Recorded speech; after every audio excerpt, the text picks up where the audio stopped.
I never thought the night would end like this. Me standing in the barn, my heart racing, my fists clenched, and my entire world unraveling before my eyes. But let me start from the beginning, because you need to understand how we got here. How I got here. It all began a few weeks after my father remarried. Rebecca, my new stepmother, wasn't what I'd expected. She was much younger than my dad, closer to my age, really, and had this energy about her, this charm that seemed to draw everyone in. At first, I tried to ignore it, to brush off the strange feeling I got whenever she was around. But the more time we spent together, the harder it became to look away. She was always there, offering to help with my chores, lingering a little too long when she handed me a glass of water, laughing at my jokes in a way that made my skin prickle. It wasn't just her beauty. It was the way she made me feel like I was the only person in the room, like she saw something in me that no one else did. I knew it was wrong. She was my father's wife, for God's sake. But as much as I tried to push the thoughts away, they kept creeping back, stronger each time. The first time it happened, our first kiss, I told myself it was a mistake. We were in the kitchen late one night, the house quiet except for the sound of the wind outside. She had poured herself a glass of wine and leaned against the counter, her eyes locked on mine in that way that made my stomach twist. "You're different, you know that?" she said softly, her voice barely audible over the hum of the refrigerator. I didn't know how to respond, so I just shrugged, trying to play it cool. But then she stepped closer, her fingers brushing against mine as she reached for her glass. And then, before I knew it, her lips were on mine, soft, warm, and completely forbidden. I pulled away, my heart pounding in my chest. "Rebecca, we can't." She pressed a finger to my lips, silencing me. "Don't," she whispered. "Don't say anything." And I didn't. I couldn't. For weeks, we kept it a secret. Late-night conversations in the kitchen turned into stolen kisses in the hallway, fleeting touches when no one was looking. It was thrilling and terrifying all at once, and I couldn't get enough of it. But as much as I wanted to believe we could keep it under wraps, I should have known it wouldn't last. Because then she started spending time in the barn. It was subtle at first. She mentioned how much she loved the horses, how peaceful she felt being around them. I didn't think much of it, until I noticed how often she disappeared out there, and how she always came back looking different. Flushed, distant, like she was carrying some secret that I wasn't a part of. One night, curiosity got the better of me. I waited until she slipped out the back door, her coat draped over her shoulders, and followed her across the yard. The barn door was slightly open, the faint glow of a lantern spilling out into the dark. I crept closer, my heart pounding as I peeked inside. What I saw made my blood run cold. Inside the barn, Rebecca stood close to Thunder, my father's prized horse. The lantern cast flickering shadows on the walls, making the scene even more surreal. She wasn't brushing him or feeding him like she usually did. No, this was something else entirely. Her hands trailed along Thunder's side, her touch slow and deliberate. She leaned in close, her lips moving as if she were whispering something to him. My stomach churned, a wave of nausea rolling over me as I tried to process what I was seeing.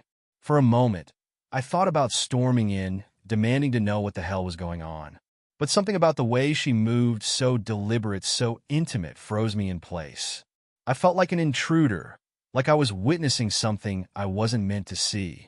Thunder shifted slightly, his massive frame looming over her, and Rebecca let out a soft laugh, a sound that sent a shiver down my spine. She pressed her forehead against his side, her fingers brushing through his mane as she whispered something I couldn't make out. I backed away, my chest tight, and slipped out of the barn as quietly as I could. The cold night air hit me like a slap, but it did little to clear my head.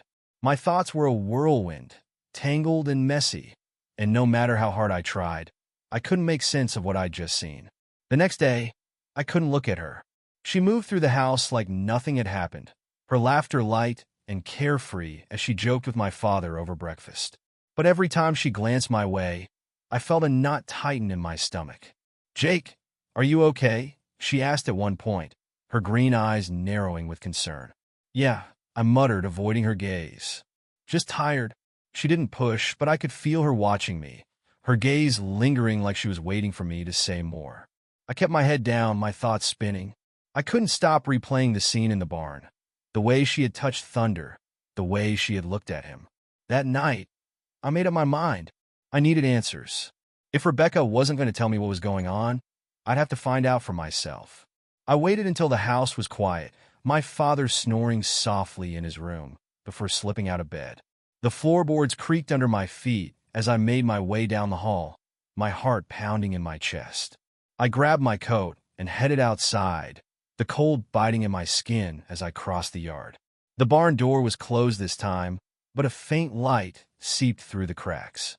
I crept closer, careful to keep my footsteps light, and pressed my ear against the door. Inside, I could hear Rebecca's voice, soft, low, and full of something I couldn't quite place. It wasn't her usual tone. There was an edge to it, something raw and vulnerable. I pushed the door open just enough to see inside. Rebecca was there, standing close to Thunder, her hand resting on his side. She was speaking to him, her voice barely audible, but the words didn't make sense. They sounded more like confessions than conversation. "You're the only one who understands me," she whispered, her fingers trailing along his mane. "The only one who truly sees me." My chest tightened, a mix of anger and confusion boiling inside me. I stepped into the barn, the door creaking behind me, and Rebecca spun around, her eyes wide with shock. "Jake," she said, her voice sharp. "What are you doing here?" "I could ask you the same thing," I shot back, my voice trembling. "What the hell are you doing out here, Rebecca? What is this?" Her expression hardened, and she stepped closer, her movements deliberate. "You don't understand," she said, her voice low. "You think you know, but you don't." "Then explain it to me," I demanded, my fists clenching at my sides. "Because from where I'm standing, it looks like you've completely lost it." Rebecca's gaze flicked to Thunder, then back to me, and for a moment I thought I saw something flicker in her eyes, guilt, maybe, or fear. But she quickly masked it, her expression hardening. "You don't know what it's like," she said quietly. "To feel invisible, to feel like no one cares." "I care," I said, my voice trembling. "But this, whatever this is, it's not right, Rebecca. You have to stop." She let out a bitter laugh, shaking her head. "You don't understand," she said again, "and you never will." "Try me," I said, my chest tightening. "Because if you don't, I'm going to tell Dad." Her eyes narrowed, and for a moment, I thought she was going to lash out. But then she turned away, her shoulders slumping. "You wouldn't," she said softly. "You don't have it in you." "Don't test me," I said firmly. "I mean it, Rebecca. This has to end." She didn't respond. Instead, she walked past me, her footsteps soft against the hay, and disappeared into the night, leaving me alone in the barn with Thunder. The horse shifted slightly, his dark eyes watching me, and I felt a chill run down my spine. I stood in the barn long after Rebecca had left, the cold air settling over me like a heavy weight. Thunder shifted in his stall, his massive frame casting long, distorted shadows on the barn walls. My fists were clenched at my sides, and my chest heaved with frustration and confusion. What was she hiding? And why was she acting like this? The next day, I decided I couldn't keep this to myself any longer. Rebecca's strange behavior was eating away at me, and the more I thought about it, the more certain I became that I needed to confront her again, this time without hesitation. I waited until the evening, when my father was once again out of the house. Rebecca was in the kitchen, humming softly to herself as she prepared dinner. She looked up when I walked in, her smile warm and disarming. "Jake," she said, her tone light. "How was your day?" I didn't answer. Instead, I crossed the room and stopped in front of her, my gaze steady. "We need to talk," I said firmly. Her smile faltered, and she set down the knife she'd been using to chop vegetables. "About what?" she asked, her voice cautious. "You know what?" I said. "The barn. Thunder. Whatever this is, Rebecca, it has to stop." Her eyes flicked to the counter, her jaw tightening. "Jake, I told you," she said quietly. "You don't understand." "Then make me understand," I snapped. "Because right now, it looks like you're spiraling out of control. And if you don't tell me the truth, I'm going to Dad." Her gaze snapped up to meet mine, and for a moment, I saw something raw and unguarded in her eyes. Fear, maybe, or desperation. But then she straightened, her expression hardening. "You wouldn't," she said, her voice trembling slightly. "You don't have it in you?" "Don't push me, Rebecca," I said, my voice low. "I mean it."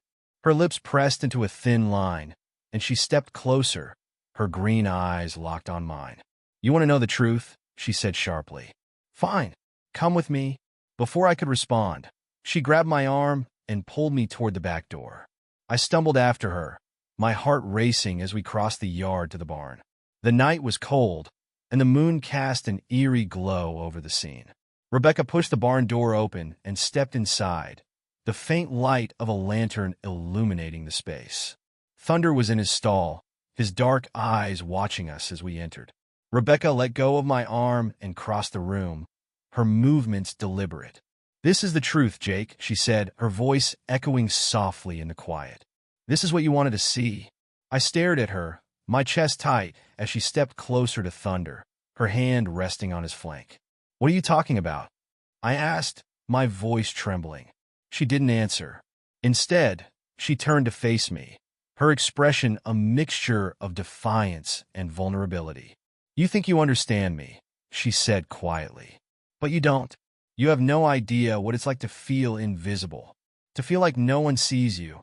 "I see you," I said, my voice rising. "But this isn't the answer, Rebecca." Her eyes filled with tears, and she shook her head. "You don't see me," she said, her voice trembling. "Not really.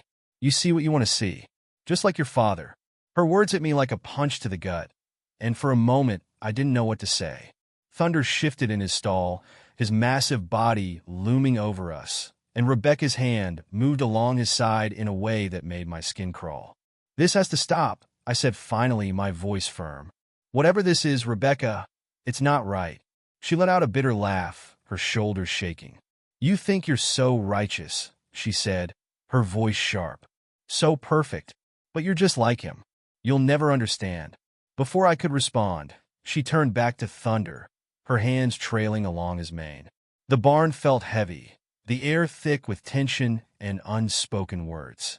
My chest tightened as I watched her, my mind racing with questions I couldn't bring myself to ask. "Rebecca," I said finally, my voice trembling. "Please, just stop." She didn't respond. Her focus was entirely on the horse, her movements slow and deliberate. I felt a wave of nausea roll over me, and I turned away, stumbling toward the barn door. Outside, the cold air hit me like a slap, but it did little to clear my head. My thoughts were a chaotic whirlwind, tangled and messy, and no matter how hard I tried, I couldn't make sense of what had just happened. What was she hiding? And why did it feel like the truth was just out of reach? I couldn't sleep that night.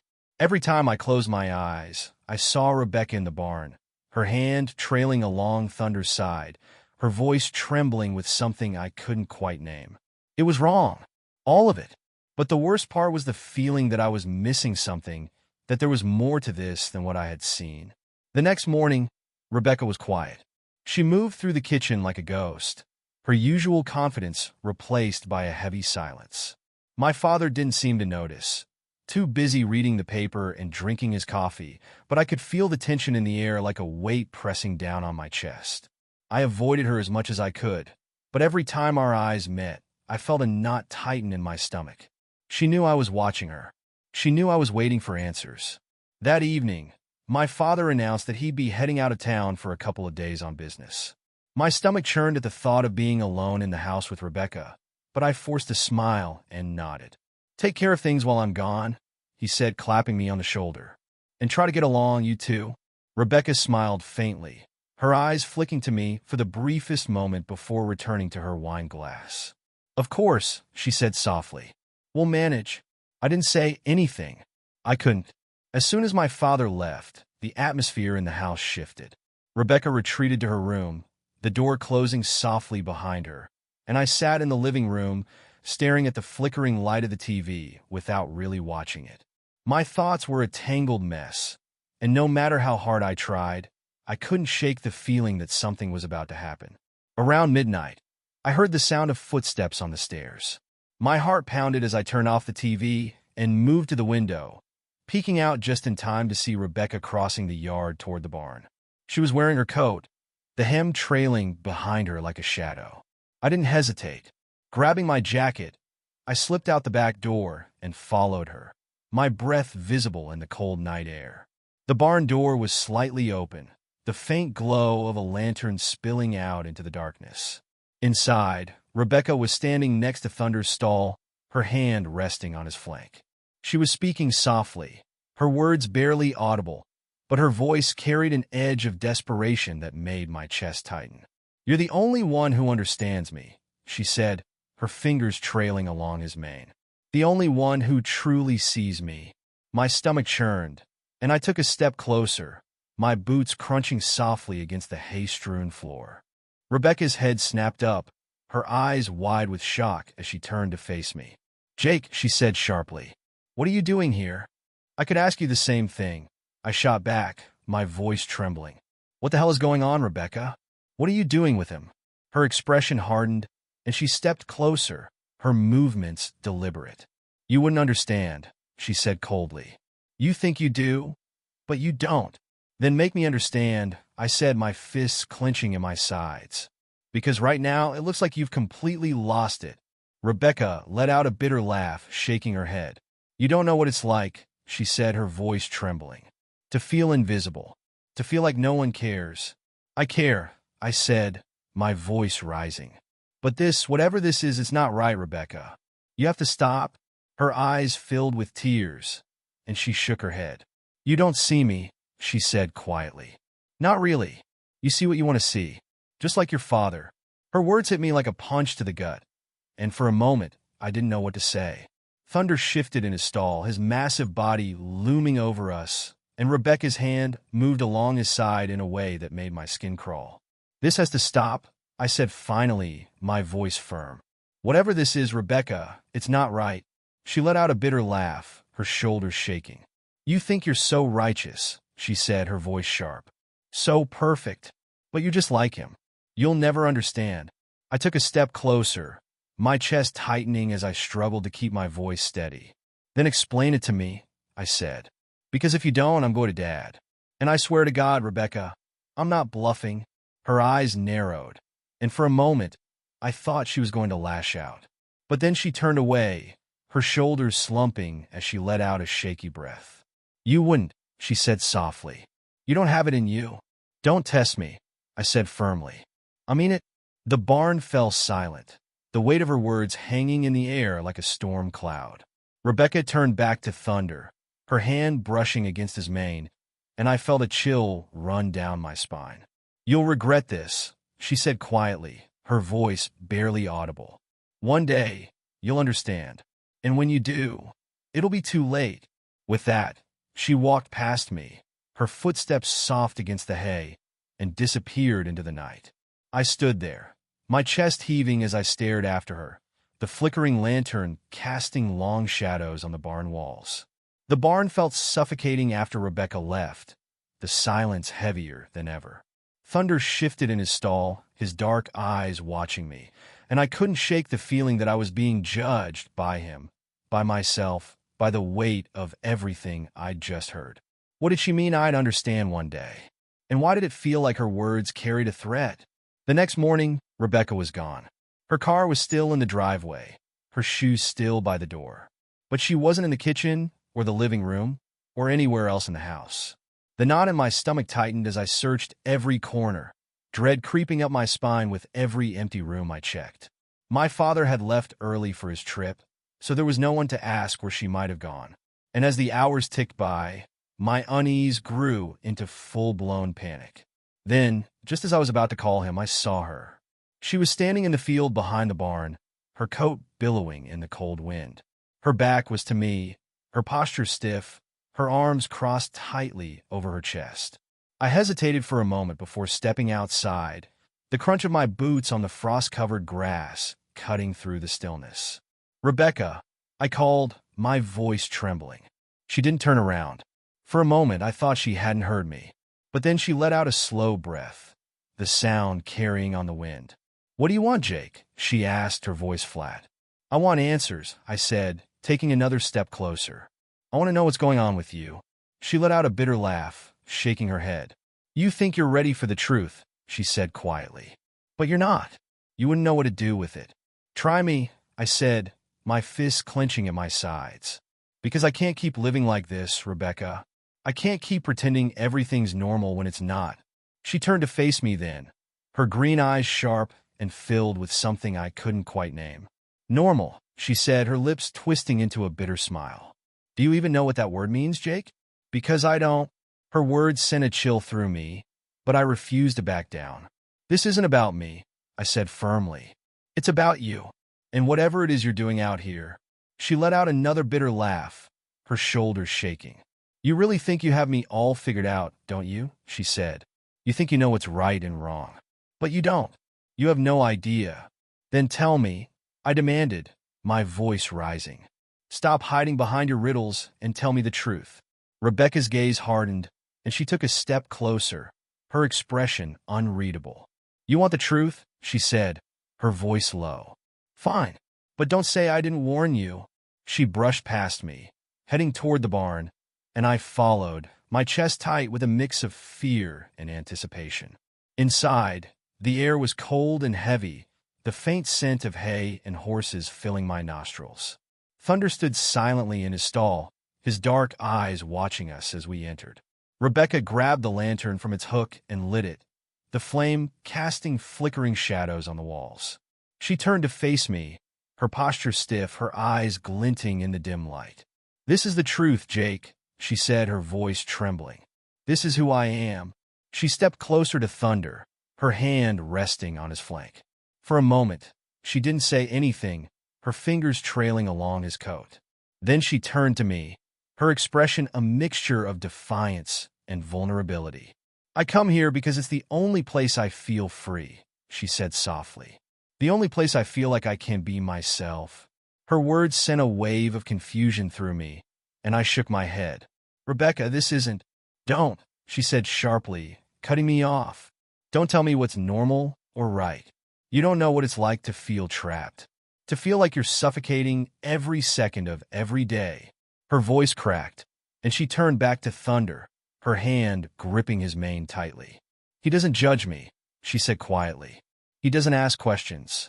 He just listens. I took a step closer, my chest tightening.